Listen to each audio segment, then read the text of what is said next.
तेलंगाना तक न्यूज़ में अब तमाम के खैर में तुम्हें बढ़ते हैं खबर की जानिब। डीसीपी बालानगर जोन ने की प्रेस कॉन्फ्रेंस। बताया गया कि लोगों से रेंटेड कार के नाम पर गाड़ियां हासिल करते हुए बेचने का काम जारी था। इस तरह से लोगों को धोखा देकर करोड़ों रुपए ये लोग हड़प रहे थे। इस सिलसिले में बताया गया कि ऐसे 32 के करीब कारों के चोरी होने का मामला पुलिस के सामने आया। तहकीकात पर पता चला कि ये लोगों से रेंटेड कार के नाम पर गैंग बनाकर हासिल कर लेते और ऐसी गाड़ियों को बेच देते। इस सिलसिले में 26 कार्स को पुलिस ने जब्त कर लिया है। बताया गया कि तकरीबन 2.5 करोड़ रुपए का ये मामला बताया गया है। इस सिलसिले में पुलिस की कार्रवाई पर डीसीपी सुरेश कुमार ने अपने अमले की तारीफ की। अगर अभी तक आपने ये चैनल को सब्सक्राइब नहीं किया तो फौरी कर लें। आलमी मुल्की रियासती मुकामी खबरों के लिए देखते रहिए आपका अपना channel Telangana Deccan news.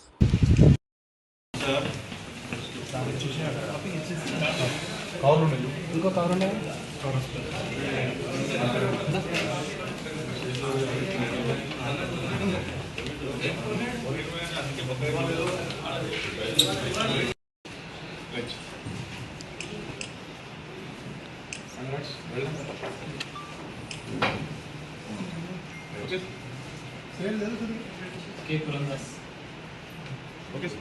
Congratulations. Right.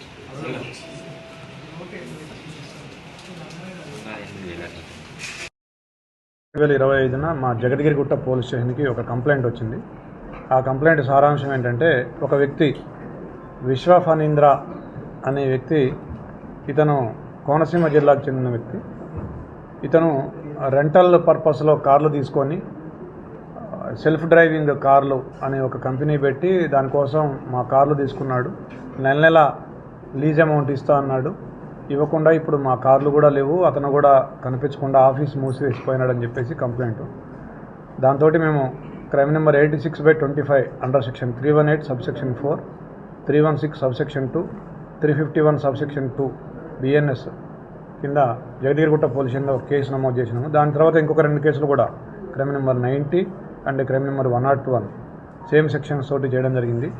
ఈ కేసుల సారాంశం ఏంటంటే, ఒక మొత్తం 32 వెహికల్స్, దాంట్లో ఒక ఇన్నోవా, ఒక 3 ఎర్టిగా మారుతి, అదేవిధంగా మారుతి స్విఫ్ట్ డిజైర్ ఒక 13, బ్రెజా 1, బ్యాలెనో 1, హుండాయ్ i20 1, ఇలాగా మొత్తం 32 కార్లు మొత్తం మా కార్లు ఇతను తీసుకొని వీటిని ఎక్కడో అమ్మేసినాడు, లేదంటే కుదవ పెట్టినాడు. ఇప్పుడు మా కార్లు కూడా లేవు, మాకు నెల నెలా ఇస్తామన్న అమౌంట్స్ కూడా ఇవ్వట్లేదు అని చెప్పేసి ఒక మొత్తం 28 మంది వచ్చి మాకు కంప్లైంట్ చేయడం జరిగింది. దాని మీద 3 FIRలు చేసినాము. దాని మీద ఒక టీం ఫామ్ చేసి ACP Balanagar and SHO Jagadgirigutta వీళ్ళిద్దరూ పర్సనల్గా మానిటర్ చేస్తూ DI జగద్గిరిగుట్ట ఆధ్వర్యంలో ఒక టీము ఏర్పాటు చేసి DI Jagadgirigutta and his team వీళ్ళందరూ కూడా కోనసీమ జిల్లాలో మొత్తం 26 కార్లని మనము రికవర్ చేయడం జరిగింది. వీటి విలువ దాదాపుగా 2 కోట్లు. ఈ కేసులో ఈ విశ్వ ఫణీంద్ర అనే వ్యక్తి, అదేవిధంగా రమణ, సత్యనారాయణ, వెంకటేష్ అనేవాళ్ళు మొత్తం 4 వ్యక్తులు మనకి ఇందులో అక్యూజ్డ్. దీంట్లో ఈ విశ్వ ఫణీంద్ర మనకి కస్టడీలో ఉన్నాడు, మిగతా వాళ్ళు 3 అబ్స్కానింగ్లో ఉన్నారు. వీళ్ళందరూ కూడా ఇతనికి సపోర్ట్గా, ఇతని ఫ్రెండ్స్, ఇతని రిలేటివ్స్, ఒకతను సూపర్వైజరు, వీళ్ళందరూ కూడా ఇతన్ని మోటివేట్ చేయటం, వీళ్ళకి తెలిసిన వాళ్ళ ద్వారా మాయమాటలు చెప్పి వాళ్ళ వెహికల్స్ తీసుకొచ్చి ఇతనికి అప్పగించడం, ఇలాంటివి చేయడం జరిగింది. ఇతను ముందుగా మొదట్లో అతను ఖతార్లో ఒక కార్ డ్రైవర్గా చేసేవాడు. తర్వాత 2017లో ఇండియాకు వచ్చినాడు. అప్పటి నుంచి క్యాబ్ డ్రైవర్గా చేస్తూ ఉన్నాడు. 2022 నుంచి ఇతను ఇట్లాంటి బిజినెస్ చేస్తే బాగుంటుందనే ఐడియాకి వచ్చి అలాగ చిన్నగా చేసుకుంటూ 2024 నవంబర్లో ఒకటి ఆఫీస్ ఓపెన్ చేసినాడు దేవేంద్ర నగర్ జగద్గిరిగుట్ట PSNSలో.